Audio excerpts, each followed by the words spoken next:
A few months ago, the situation changed. There are a lot of reasons for it. I don't intend to get into them with you, but they constrained the amount of gas that could come into Zone 3. Our, compressors were down, etc., and that differential went from just being 5 or 10 cents to $7. So if the Henry Hub price was $9, the FGT price was $16. Okay. Now, the futures contract does not hedge that basis differential. It only hedges the price at Henry Hub, okay? However, the market does offer some over-the-counter products that do lock in that basis differential. So you can control potentially your price of gas and know almost exactly what you're going to pay for the amount of gas that you actually want to hedge, okay? Now, you don't necessarily have to hedge everything. You can hedge percentage of your usage or specific quantities or whatever you would like. Next, yeah, thank you. So here's the continuation of that example. So let's say you make a decision tonight that you want to lock in 30,000 decatherms for a month through a hedge for January 2023. And the price is $7.58, okay, that we can achieve through a futures contract. So at the end of December, that contract will close, is what they call it, because you're about to go into January and they have to establish a price for January. And it had moved during the month and it closes at $8.09, okay? So you locked in a price of $7.58, the market had moved to $8.09. So you will have a gain on that of the difference. $8.09 minus $7.58 is 51 cents. So on that 30,000 decatherms times 51 cents, you would save $15,300, okay? You would be paying gas at $8.09, but you get this $15,000 back to offset that cost. Does that make sense? If it went the other way, prices went down, you would have a loss, and you would have had to pay additional money on top of the price that you pay because you locked in a price of $7.58. If the actual price was $7, well, you're going to pay $7.58 because that's what you bargained for, and that's what someone else is expecting to get paid for that, and they will. Okay. Any of that make sense? Okay. Next slide. So continuing with that example, so we actually end up buying your gas at the Zone 3 pooling point for January 2023. And let's say that price was $9.53. So the difference between Henry Hub 809 and 953 is $1.44.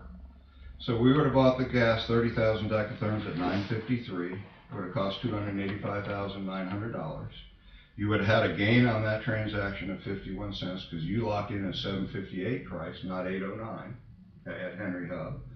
And so you would get back 15,300, so your net price is $270,600.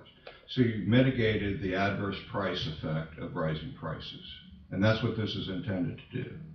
Now, it could go the other way on you. You could end up with a loss and pay more than market price. But you know what you're going to pay, and presumably you're doing it because you know your customers can afford to pay that amount for the natural gas. Okay? It's a reasonable price to pay. Your customers can afford it, and you take out of play any rising price scenario where gas could, and believe me, 6 months ago, we were looking at natural gas prices could be $15, $17. As it was, in Zone 3, but at Henry Hub, it could be that high because there's a lot of factors, and I'll get into that in the second presentation. Okay. So that's really all this was. This is just an educational piece to kind of show you how this works. Okay. Again, just to recap, we can only lock in the price through a futures contract at Henry Hub, but we can't buy the gas there because we can't get it to you from Henry Hub. It's not connected to Florida Gas Transmission. So there's a basis differential between the price we pay to have the gas put into FGT versus what it costs at Henry Hub. Okay. There are products that can hedge that. We have not undertaken that so far for any member. They haven't requested us to do it, but it can be done. And so, that's really the decision that you have to make before you is this a good time for you to make a decision to lock in some of the Henry Hub price at the gas price at Henry Hub, and if so, what length of time do you want to do that for, and what quantity of gas do you want to do that for? how long does your average customer buy out for? Typically, 2 years or less. Okay, now, one of our members does 5 years, and they locked in several years ago. So, you know, what's causing all this to happen? Well, if you go back 12 to 15 months ago, natural gas prices were $3 per decatherm. They went up as high as $9 per decatherm in the summer months, July and August. It tripled in price, okay? And the prospects were that it was probably going to go up from there, okay? And I'll get into that here in the next presentation. But fortunately, that hasn't been the case, okay? And I'll get into that as well. Any other questions just on this generic, you know, what does hedging do and how does it work? Okay. Totally different question. How does the gas get from Henry Hub to the pipeline? It doesn't. Okay. Well, It gets sold off to someone else and we just buy it on FGT. okay.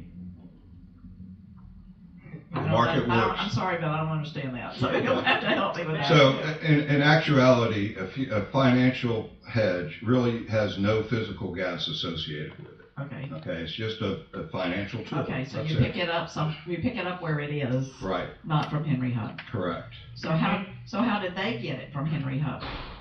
Well, there are other pipelines that will connect ultimately into Florida Gas Transmission, but you're paying rates on each pipeline to get it there. Yeah, I'm sure. Which is what I thought I heard you mention, pipes are feeding into on various points on the Correct. line, and those are not coming from Henry Hub. They may or may not be, and most of them are not. That's correct. But Henry Hub was chosen because it has the most pipelines running through it, but not every pipeline. Council, Okay. if I So may, it's very liquid. if I may for a second, this would be like if two of you lived next door to one another. Let's say Councilmember Jones and Councilmember Robinson. And Councilmember Cox lived in closer proximity to all of you as a whole, but he's not connected to either one of your houses. But he makes a deal to buy something connected to your property, Councilmember Robinson. Not that he plans on taking possession of it, but he knows that Councilmember Jones needs it. Right. So because he bought it, now you buy it from him, but now you two are close, so you can actually deliver it to her. So that's basically, in effect, what's happening here. It's a financial tool.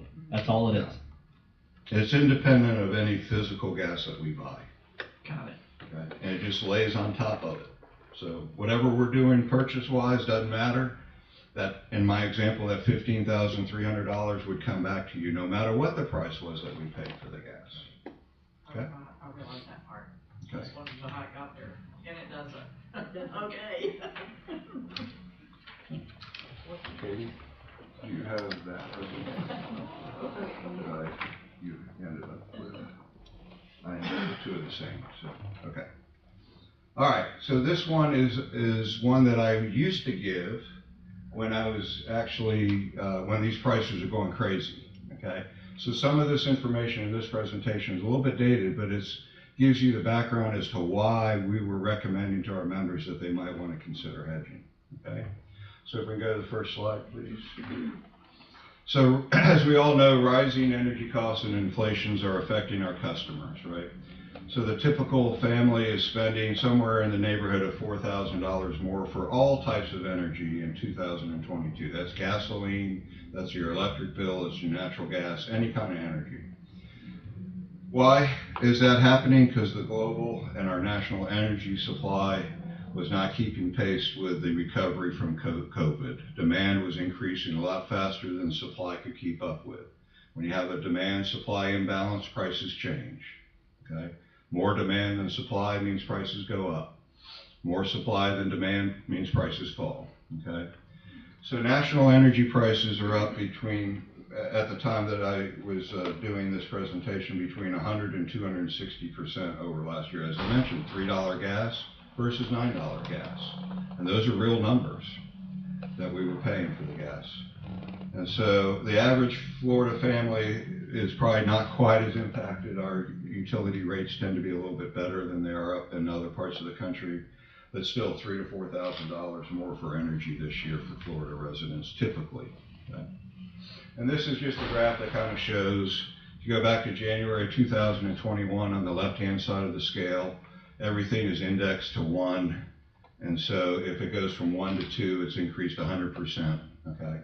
So you see oil is in there, gasoline's in there, natural gas, coal, everything. So everything was up at least over 2, so at least over 100%. Natural gas in June had gone to 3.61, or it was up 261%. Okay, it's more, almost triple the price. And that's what I was saying, $3 to $9, okay? Europe was even worse, as we all have heard on the news, I'm sure. They were paying, we were paying $8, $9, they were paying $25 to $30 for the same quantity of gas. Pretty high prices, okay? So what was happening with that? If you go to the next one, this is rig counts. This is actual drilling rigs to go and find the oil and gas, okay? So pre-COVID, on the left-hand side of the scale, the red line is the number of rigs, and the blue line is the oil price per barrel, okay? And so when oil prices were, which is noted on the right-hand side, were in the $65, $70 range, you had roughly 1,000 drilling rigs out there looking for oil and gas, okay? Then COVID hit and everything stopped, right? Everything got shut down, etc. So there were no drilling rigs virtually out there, and and the oil prices dropped down as low as almost $20 a barrel, okay? And at $20 a barrel, you can't look for oil, it's too expensive. Your production costs are more than you would get. Well, in the recovery, you see the price of oil has recovered. It had gone back over $100 at one point in time, there in May of 2022, but the drilling rigs hadn't responded back to the same level. So we're seeing that the market was sending signals you should be drilling a lot more, but the market wasn't drilling a lot more. And why was that? Well, back in that point in time, we had a new administration. The Biden administration had taken office. One of the first things he said, and he campaigned on this, is he was going to stop the fossil fuel industry. Well, natural gas is in the fossil fuel industry. So a lot of regulations have been put in place. You've heard a lot of talk about leases and how they have 9,000 leases that they're not using. Well, acquiring a lease is step 6 in a 2,000-step process. You still have to, you don't even know if there's oil or gas down there when you acquire the lease. You have to do all sorts of seismic activity and drilling test wells and all that. All that requires approvals, which the administration has not been doing. They've also stopped the construction of pipelines in this country. You can't build a natural gas pipeline in this country today. You can't get it approved. So even if we were drilling more wells and finding more natural gas, how does that get from the well to the consumer? Through pipelines. And they're not approving pipelines. Okay. So in the past, in the electric sector, you know, right now about 85% of your electricity in the state of Florida is generated using natural gas. Okay. In the past, we had a lot of coal plants that were operational in this state and in this country. Well, guess what's happened to those? They've all been shut down because they pollute too much. All right, but the coal power plants provided a natural hedge against natural gas prices going too high, because if natural gas prices rose and coal prices were not, then guess what? It became more economical to run a coal-fired generating plant rather than a natural gas. So that reduced demand on natural gas and would moderate prices, okay? Well, there are no coal plants out there anymore to do that. So there's nothing to keep the natural gas price from going up, okay? On top of that, up in the north, in Michigan, Wisconsin, and in the Northeast, the pipelines were never designed to handle a peak day. It just is cost prohibitive to do that. They're designed to handle a normal, strong day. And so how do they get the additional gas they need on a peak day? Well, they put it in storage caverns during the summer months and in the Northeast and in the Midwest. So when they need that extra gas in the wintertime, it's right there near the market and they can put it back into the pipeline and use it. Well, the inventory back in May and June, this is week ending May 27th, was well below the red line is where we were in 2021. The dotted yellow line is the 5-year average. And the gray area is the band of where we've been over the last 5 years. We were down near the bottom of that band, and it was looking like it was going to get outside of that. Well, if you looked at this same chart today, the storage level is right on the 5-year average, so it has recovered. Okay. So next slide. So this is, again, somewhat outdated. This was as of June 3rd, 2022. You see the early months. Back then it was July through February of 2023. Prices are in the $8 to $9 range, right? And then they fell off going forward in that $6 or less range going out there. Okay?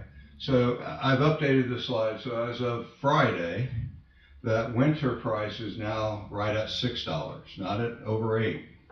Okay, so it's come down quite a bit.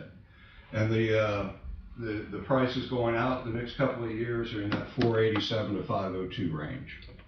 Okay, so the prices have come down significantly. Why? Okay, two things have been the primary driver. This country exports a lot of natural gas to the rest of the world. You've probably heard some about it. It's called liquefied natural gas. So they take the natural gas, they have to get it very, very cold to turn it into liquid form, so it's dense enough to put it on a ship and you can ship it around the world economically. Well, one of those facilities out in Texas, I believe it was consumes 2 billion cubic feet of gas a day. Put that in perspective, Florida in total consumes 4 billion cubic feet of gas a day. So it's about half, that one facility is about half the size of the entire state of Florida. It went offline, it had an explosion, it had damage, it went offline. That took a lot of demand out of the marketplace, as you can see. Demand goes down, it's more in balance with supply, you have prices begin to stabilize and begin to fall. The second thing is we haven't had any winter weather yet around the country, okay? It's been relatively mild. We've had a little bit of cold here and there. You know, had a lot of snow, lake effect snows up north. So that's short term, and we really haven't had much of a winter, and that's where the demand for natural gas is at its highest. So those two things have dampened demand. Supply is picking up a little bit, and so you have a situation now where that's pretty much in balance, and prices have come down to reflect that, okay? So this was what we saw back in June and July. Prices in March were that red line. By April, they had moved up from, you know, north of $4 to right at $6. By May, they had moved up to almost $8.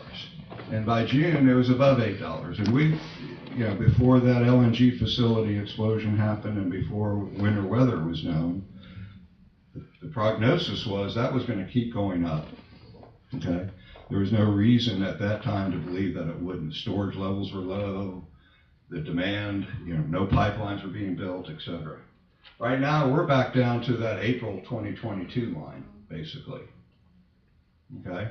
$6 in the near term, $4 to $5 range going out. Okay? So the last slide just kind of is the city of Williston's consumption. And you can see your winter heavy, right? The red line is your actual consumption on a monthly basis, starting December of 2022, going out 3 years. It's the same annual period, just duplicated over and over again. So you have quite a bit of demand, you know, when, what is it, B&G and Williston Peanut are running in the fall and the early winter, and then, you know, your residential and commercial, when it gets cool enough here, also will consume a little bit more. And then you see your usage in the summer months. The blue bar on there is if you were to financially hedge 75% of your seasonal load, so you can see your winter is a lot higher than your summer. The yellow is if you did 50%, and the other one down there, tan or whatever color that is 25%. That green line is, you've seen me before with these long-term, highly discounted deals that you all have authorized us to enter into on your behalf. That's how much of your gas is under those contracts. They can still be financially hedged because that just guarantees you a discount, but it doesn't guarantee you what the price you're going to pay is, okay? So the financial hedge can be applied to those to lock in kind of both pieces, if you will. So That's it for the presentation. Prices in this market have gone up, they've gone down, they've stayed constant, it's been all over the place, okay? Right now, prices are pretty reasonable, okay? So Katie and I were talking on the way down here, that could lead you to the conclusion maybe we shouldn't hedge right now. Prices seem to be falling, or they're stabilized, maybe we don't need to do anything. Or you might look at it and say, this is the perfect time to hedge, because we can lock in these prices and we can take out any adverse price risk out of the marketplace. And that's a decision that only you all can make, okay? And so what I have here is just, these were the current prices as of the close of business yesterday, okay, for each of the months from January 2023 out to September 2025. And you can see none of them are above $6 when I hand this out, okay?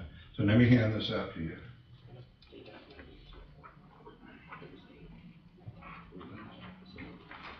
Anybody have questions? Mr. Bloom, that includes you too. So I have a question. So when we're talking about hedging, we're talking about buying like that's a fall. Right. So my question is, if we buy. Turn your mic on if you will. Thank you. That's okay. So if we bought today, we have a lot of development coming. If we go over that, Sure. do we have to pay that overage, or are we gonna still be able to get it at that same price that we're paying because we bought so much at a time? So you determine how much you want to buy, the quantity, okay? The future contracts have come in 2,500 decatherms per month quantities. Okay, so if you only want to do 1,000, the market doesn't offer that product. All right, but we have other members who want to do this, and we can pair you up to get to the 2,500. So you can do whatever volume you would like, and we will handle that for you, okay? Yes, you can project growth, or you can come back later and do some more. This isn't a one-time opportunity. You can do this anytime you wish to do it, okay? But yes, you can build in growth to that if you'd like to. Or not. It's up to you. What is our annual decatherm usage, Donald? That would be more of a question for Mr. Bloom. As far as quantity. He's the one that signs the checks. Welcome to the bus wheels. I know. Well, we would be the one who would really have that information for you, but I don't have it with me. Okay, in my I mean, it's fingertips. hard for these people to make a decision without knowing what our usage is, don't you think? Not necessarily, you can do Right there. There's percentages. the consumption right there. Yeah, you can see the consumption, I just haven't added it all up. Right. But we would not recommend that you do 100%, okay, because you have such changes in your consumption month to month. But we do recommend, most of our other members have done 75%, okay? And that's what those blue bars would represent. So in the winter months, we would be at 4,000 decatherms a day, and in the summer months, probably about 1,200 decatherms a day for you. I mean, for the month, not per day, for the month. Okay? What were those numbers again? 4,000 decatherms a month for the winter season, and it looks like about 1,200 decatherms per month in the summer season. Would hedge about 75% of your current load. Okay? So when I look at this and I look at March for the 3 years that are there, Mhm. do we need to do more? Are we missing out on the March? Because the green dot is still elevated in March and we're, Yes, that's the amount of the discounted gas, that green bar, and we did more for you in March. But we manage that on your behalf. If you're not using it, we just sell it to a different member. okay, so we're not losing money. You're not because it's losing still there. any money there Okay. at all, no. That was my question, thank you. But that's why we did not include March in the winter hedge, because it's more like a summer month for you than a Right. winter month. It is. So council, this is like a two-part thing. The reason why we started with the hedging is because the second step of this, if we can stabilize and forecast some savings, is rate stabilization. And Tom can answer a little bit about that.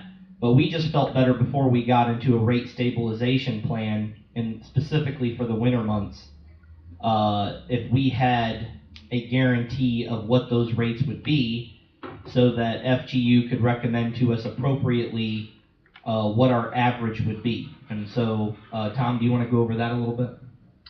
Sure. So, the rate stabilization fund is basically, Lake City, who's one of our members, has a distribution network just like you do. They're a little bit larger. They have had for years had a rate stabilization fund. So they try to keep that fund within a certain range. And they use that money when prices go up to help, so they don't have to charge the full cost of gas. And when prices are low, they're charging a little bit higher than that so they can build that fund up. So you really are charging a little bit higher than market price in the summer months to build this rate stabilization fund. So in the winter months, you can take all of the high prices out. And it gives you a better year-long price, is more stable. People don't like to see prices do this on them, right? They can't predict what they're gonna pay, Bad for their that type of thing. So you heard budget billing, that's kind of what this is. So for example, this would be, our typical high bill for an average customer in the winter is around $89 to $95 for gas, those that are gas customers. And in the summer, their bill can be as low as $35 to $40. Right. And so basically what you do is if you have some rate stabilization that you know about, you can better predict that and say, okay, our price year on is going to be $60. And that way, when the winter months come by, people on fixed incomes, people who plan month to month, don't all of a sudden see this surge in their bill. And they can mitigate that because it's a constant. When we overbill, we put that in an escrow account, and that account builds during like the summer months, so that when winter comes, then the overages, we won't have enough money coming in to pay the bill, but the overages in that escrow account would be signed over and would pay that. And so we really want to do this because council's asked a lot of times, well, what can we do for the lower income in Williston? What can we do to mitigate some of this energy crisis that we're having? And so that's why we wanted to start with the hedging, and then we want to take that piece and move into rate stabilization so that we can have a fixed cost month to month that the residents have a whole lot easier time dealing with. Do you true it up at the end of the year or something? There's no true There's up. no Have to in true it this. up. Right, that's the difference between the budget billing Right, and this. Is budget billing, you have a true up at the end of the year. This you do not. okay. We used to do budget billing at one point, I believe, with our electric, years ago.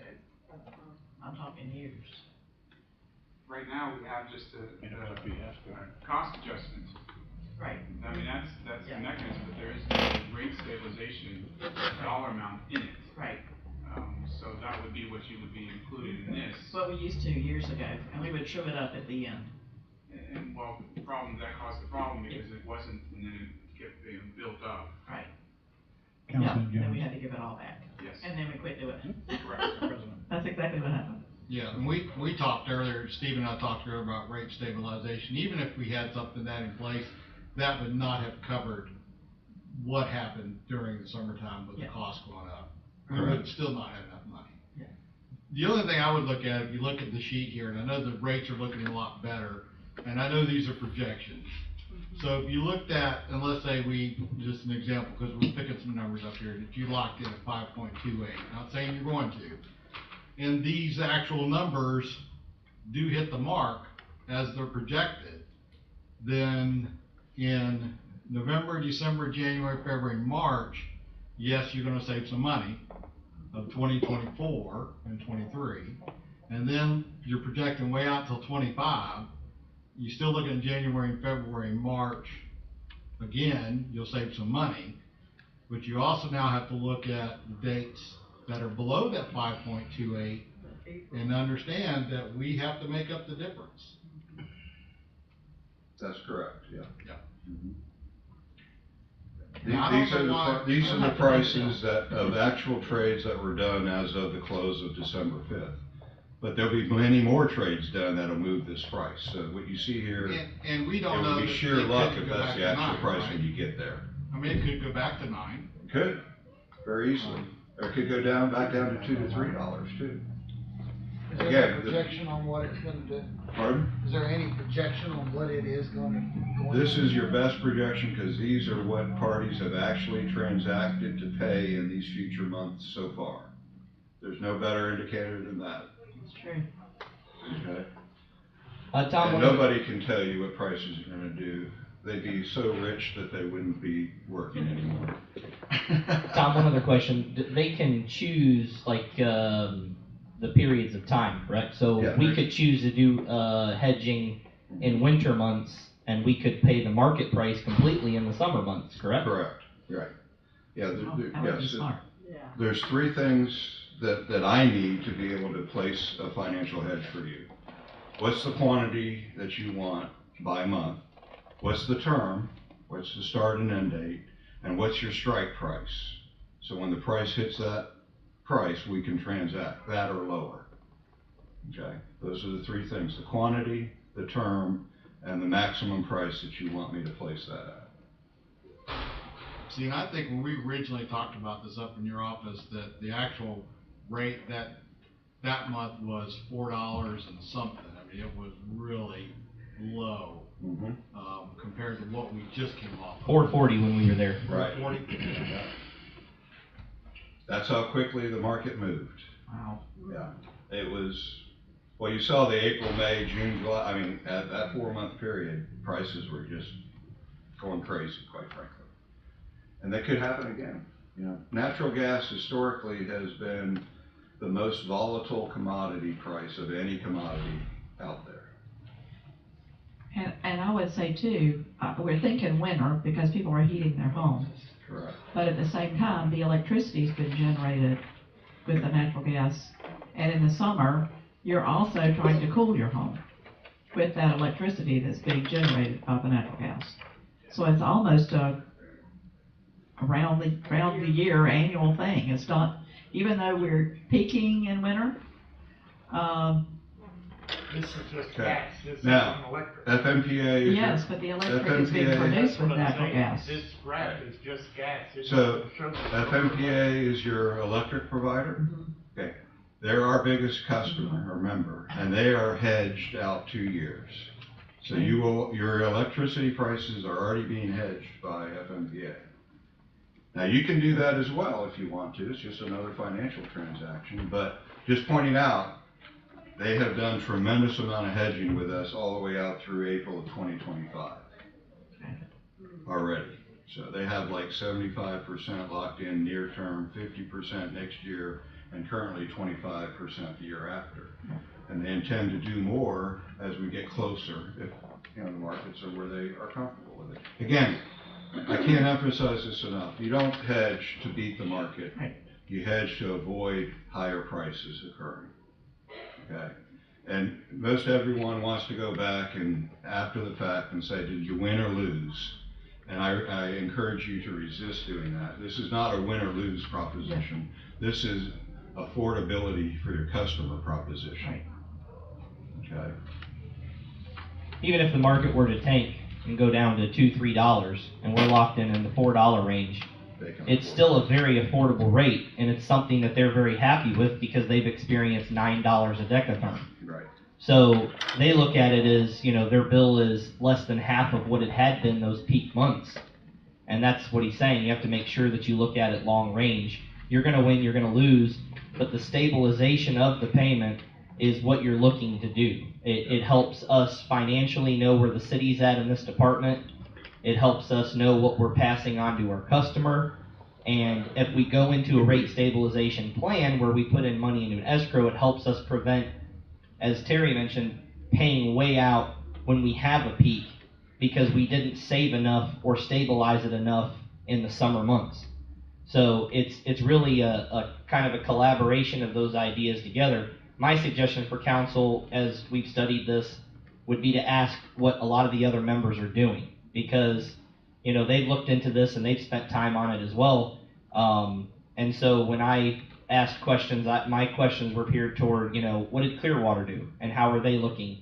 What did Lake City do? How are they looking? And they have those figures that they could give you And that might be the trend that you want to follow if it's worked out for them for a period of time. And we have all that information, we're happy to share it. We have probably 6 or 7 of our 25 members that are hedging right now. Most of them, I was doing this presentation back in June, July, August, when prices are $8, $9, and there's a lot of interest. That seems to have settled down a little bit, although, Clearwater has locked in 5 years at $2 prices. Because they did it back, a year and a half ago. Wow. So they're sitting real pretty, right? But, but they just did it as a matter of, they're always hedging. Right. Okay? And that's what a lot of utilities do. They have a formal hedging program to do this so that they can contain these prices. Not beat the market, but contain the prices and keep them affordable for customers. Would you say that we need to do August through February, at least at 75%? I think that you're not gonna hurt yourself by doing that. Yeah. Anything. If you look at it, August through February, and the 75% is 2023 through February. is the blue line, right? 75% is blue line. Mm-hmm. Yeah. And that's because of B&G Right. and Williston in Sure. those, what are normally summer months. Yeah. Yes. Yeah. Yeah. So the other thing I'll mention, council, is that this is something that over time is going to have to be a constant discussion. And so I don't know how council wants to handle this. It might be something that they reach out to Kirsten or Scott about the legalities of, can you set up a work committee to kind of be advisors on this, who pay very close attention and meet so many, every so often, and advise council on what they're seeing and keep them up to date. Or maybe you just have FGU scheduled to come in. But I would come up with some sort of plan, because if this is something you guys want to do, it's going to have to be something that is every so often, to kind of keep on top of the information, to make sure that you've done what you really believe is in the best interest. And that's very common, that hedge committees are established to track this. This is pretty complicated and pretty intensive, and so it doesn't hurt to do that. And then some, like City of Tallahassee, who's another one of our members, they have a standing program. So as time passes, they're automatically placing these hedges. Doesn't matter what the market is, they're automatically placing these hedges. So that was kind of what I was gonna ask, like, you said Clearwater, I think you said, was 5 years out. So what happens in, say, 3 years if the prices get back down to that $2 range and we were to hedge right now? Would we, even if we were in, say, it's something for 5, would we be able to regrow the next 2 at that 2 and keep that moving forward? So if I understand your question, so you've hedged a certain period, but not the full 5 years, and then prices drop and you want to then lock in this Then lock fourth in and for, fifth say, the year? 2 years after whatever we Absolutely. hedge, we can grab that at, say, the $2 if it gets there. Right. We're not bound into something, we can mix and match. If we Correct. see it go lower, we can grab for the future beyond our date that. Yeah, or if you see it go higher and you want to say, I want to stop that, I don't want it to go any higher, but maybe this is a good time to lock in the price. Yes, you can do that. at But any we time. can't change the time period that we are hedged in for. Once you It's place locked. these hedges, you're locked into those. Those hedges. And that's why I say maybe an annual with just the August through February until we see how it goes That'd be, at 75%. As a test period. Yeah, as a test to Is see. that what the majority you said is doing? most of our members did at least 70, one did a little bit higher, closer to 80, all the others have done 75, except for FMPA, they're in it for the long term. They're gonna do more, but at this point, they did 75 near term, 50 a year out, and 25% 2 years out. But they intend to get it all to 75% before we get to those months. Right. And let me also mention too, I heard you mention winter months. Remember that the last spike was actually a summer spike. Yeah. Correct. So, Because of the electric rate. correct. And if you're talking about this as a part of rate stabilization, if your prices go way up in the summer and you don't save and put enough in that escrow, you can't really stabilize in the winter then. Well, that's if we're gonna do rate stabilization. Correct. Yeah. I don't think we've got to that discussion yet. I think we're just trying to figure out if we're gonna hedge yet. Well, and I know this is a workshop, so I'm not sure Right. we can take action. No, here, we cannot. And it's not on your agenda tonight, but we'd be happy to come back Okay, with, you know, if you want more information, just through your staff, let us know what that is. If you wanna see what other members have done, what they locked in, all that's easily available. And we'd be happy to provide it to you, as well as, you know, come back when you have an action item and with a specific recommendation for you. to anybody here think they're ready to put it on an agenda for an action item? I think we've got a lot of information, I appreciate that. Let's say at our next meeting, January third. I say let's start off the year. Yeah, so if we put it on the agenda, the first meeting in January, think you could come back then as an So action item? January 3rd, I'm scheduled to be off that day, but. Of course you are. I don't know when it is, is that the first, But that's the first Right. Tuesday, right? first Tuesday? Okay, we can We do can be this, here we can for do the that. second one. No, we can be. No, we can do the second meeting, It's at your pleasure. perfectly fine, that'll We- give us time to get going again for the new year and have it scheduled. It's at your pleasure. We're Okay, here so to the serve second you. meeting of January, The 17th. 17th of January. We're here to serve you. So We'll put whatever it on you as an decide. action item, we'll have little more discussion, we'll have more public at that time, hopefully. And we can, We can research more. but I'd say we're looking at least 75% for the winter months, if nothing else. And we'll see where the prices are. Yes, As well. okay. Of course, in the winter, it may be a whole lot worse than it is now. Well, technically, we're in the winter months. Yes, we are. But Yeah.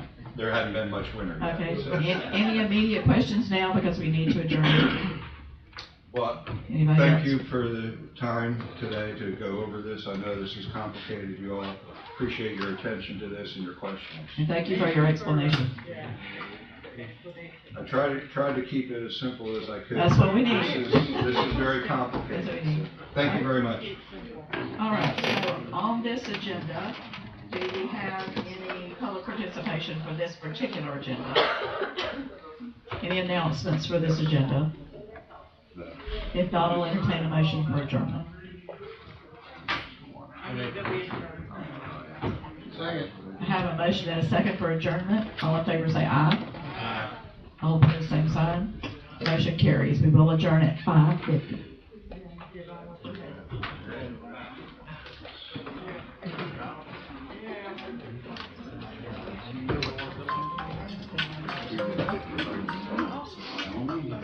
Is there an open? Good, how are you?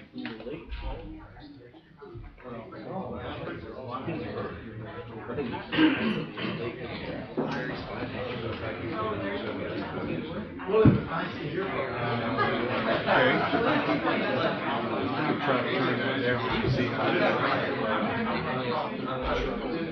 we were, but we moved it because that room it was all in was down at negative 9 dB, or negative 90.